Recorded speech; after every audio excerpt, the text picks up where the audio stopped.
আসসালামু আলাইকুম। সবাই কেমন আছেন? আসলে গ্রুপে অনেকেই আমার কল দেয় বা মেসেজ পাঠায় যে জুয়েল ভাই আমরা প্রাইমারি চার্জার 60 ভোল্ট চার্জারটা প্রাইমারি কীভাবে কমপ্লিট করব। তাদের উদ্দেশ্যে কিছু কথা বলি। আমার এসিতে ডিজিটাল মিটারে 230 ভোল্ট 35 ভোল্ট বর্তমানে আছে। ঠিক আছে, তো 235 ভোল্ট বা 30 ভোল্ট থাকলে ঠিক আছে, আমার এই চার্জারের ওই যে সিরিজ লাইটটা দেখেন, এই সিরিজ লাইটটা এইভাবে জ্বলতেছে।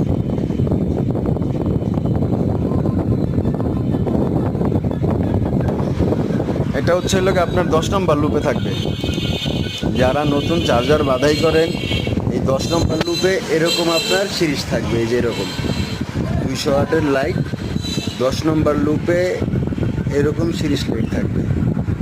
ঠিক আছে, আর এই পাঁচটা প্রথম থেকে ধরলে 1 2 3 4 5, এই পাঁচটা লুপে কোনো ভোল্টেজ থাকবে না, অর্থাৎ কোনো সিরিজ লাইট জ্বলতে পারবে না।